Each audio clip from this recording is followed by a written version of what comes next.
സംസ്ഥാനത്തെ പ്രധാന മത്സ്യബന്ധന തുറമുഖങ്ങളിൽ ഒന്നായ കൊച്ചി ഹാർബറിൽ നിന്നും മത്സ്യബന്ധന ബോട്ടുകൾ വിടുന്നു.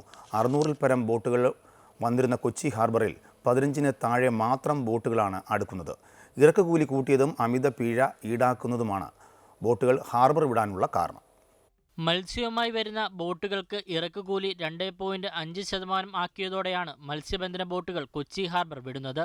മാത്രമല്ല, മത്സ്യവുമായി വരുന്ന ബോട്ടുകളെ പുറംകടലിൽ കോസ്റ്റ് ഗാർഡ് തടഞ്ഞ് 2 ലക്ഷം രൂപ വരെ പിഴ ചുമത്തുന്നതും ബോട്ടുടമകളെ വലയ്ക്കുന്നു.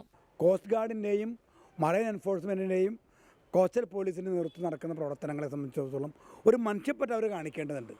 മനുഷ്യ സഹജമായ ഇടപെടലാണ് ഞങ്ങൾ ആവശ്യപ്പെടുന്നത്. ഇവർ മനുഷ്യരാണെന്നും ഉൽപ്പാദകരാണെന്നും കേരളത്തിന് വേണ്ടി മത്സ്യം സമ്പാദിക്കുന്നവരാണെന്നും വരുമാനം 67,000 കോടി രൂപ വരുമാനം ഉണ്ടാക്കുന്ന ബോധം ഗവൺമെൻറ് കാണേണ്ടതുണ്ട്. ഇതുമൂലം ബോട്ടുകൾ കൊച്ചി ഹാർബർ വിട്ട് സംസ്ഥാനത്തെ മറ്റ് ഹാർബറിലേക്ക് അടുക്കുകയാണ്. 1,400 കോടി രൂപ കൊച്ചി ഹാർബർ നവീകരണത്തിനായി അനുവദിച്ചെങ്കിലും ഹാർബറിന്റെ പണി മുടങ്ങിക്കിടക്കുന്നതും ബോട്ടുകൾ അടുക്കാൻ ബുദ്ധിമുട്ടുണ്ടാക്കുന്നു. ഹാർബർ നവീകരണത്തിന് പ്രധാനമന്ത്രി മത്സ്യസമ്പാദക യോജനയുടെ ഭാഗമായി 249 കോടി അനുവദിച്ചിരിക്കുകയാണ്. പക്ഷേ ഹാർബർ 1 വർഷം പൊളിച്ചിട്ടേക്കാണ്. ഇതുവരെ നിർമ്മാണം നടന്നിട്ടില്ല. അതിൻ്റെ ഭാഗത്ത് ബോട്ടുകൾ ഘടിപ്പിക്കാൻ കഴിയാത്തൊരവസ്ഥയാണ്. അതൊരു വശത്ത്. മറുവശത്ത് ഈ ബോട്ടുകൾ ഭൂരിപക്ഷവും 650 ബോട്ടുകൾ തുത്തൂർ ഫിഷർമെൻ്റെയാണ്. കേരളത്തിന് അതിർത്തിയിൽ നിന്ന് വരുന്നവരാണ്. അവരുടെ അവിടെ ഒരു തുറമുണ്ട്, തേങ്ങാപ്പട്ടണമുണ്ട്. ബോട്ടുകൾ പലതും അങ്ങോട്ട് പോകുന്നൊരവസ്ഥയാണ്.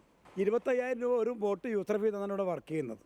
ആ പൈസ നഷ്ടപ്പെടുന്ന മാത്രം കൊച്ചിയുടെ ഉപജീവന മാർഗം പൂർണ്ണമായി തടയപ്പെടുകയാണ്. കൊച്ചി ഹാർബറിൽ ബോട്ട് അടുക്കാത്തതിനെ തുടർന്ന് കിഴക്കൻ മേഖലയിലേക്ക് മീൻ കയറ്റി അയക്കാൻ കഴിയുന്നില്ല. ഇതുമൂലം ബോട്ടുകൾ വാങ്ങാൻ വൻതുക ലോൺ എടുത്ത ബോട്ടുടമകൾ ബുദ്ധിമുട്ടിലാകുന്നു. അമൃത ന്യൂസ്, കൊച്ചി.